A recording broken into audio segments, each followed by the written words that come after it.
Екінші чакра ол сатқыштана чакрасы. Ол біздің ішіміздің төменгі жағында орналасқан. Бұны йога асанасын жасау арқылы, бадха канасана деген йога асанасы бар. Соны жасау арқылы энергиямызды көтереміз. Ал психосоматикада, психологияда оның психосоматикасы өзіңізді бір нәрсеге кінәлі сезінесіз.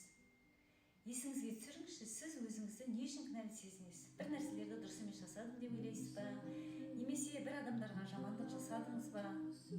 Осыны есіңізге түсіріп, осымен жұмыстанған кезде сіздің энергияңыз өте керемет жүретін болады.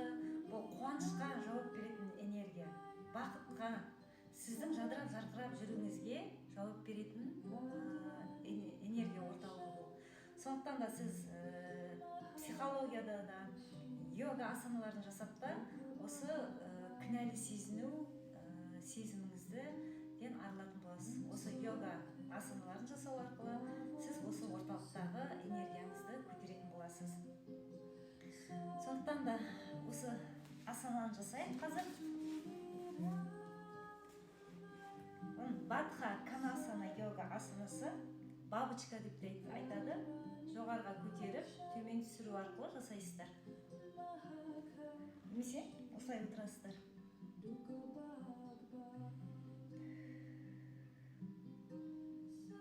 Йога созылу, тынышталу, терең демалып, деміңізді шығару арқылы жасалынады. Мына сезініңіздер. Құйрықтан, белден, омыртқаларыңызды тікертіңіздер. Жауырыныңыз, төсіңіз алға, жоғарыға, иық артқа төмен. Төбеңізбен жоғары қарай созылып отырасыздар.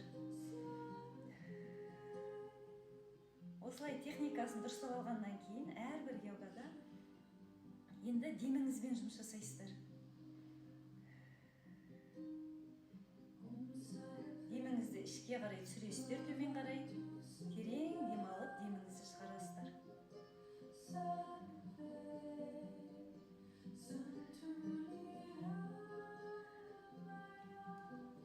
Осылай бабочка жасаған кезде сезініңіздер. Ішіңіздің сәл төмен жағында өте керемет жұмыс жүріп жатыр. Өзіңізді үнемі кінәлі сезінбейтін боласыздар. Және ешқашан өзіңізді кінәлі сезінбеңіздер. Сол кездегі жағдай кінәлі деп айтыңыздар, ол өткен оқиға.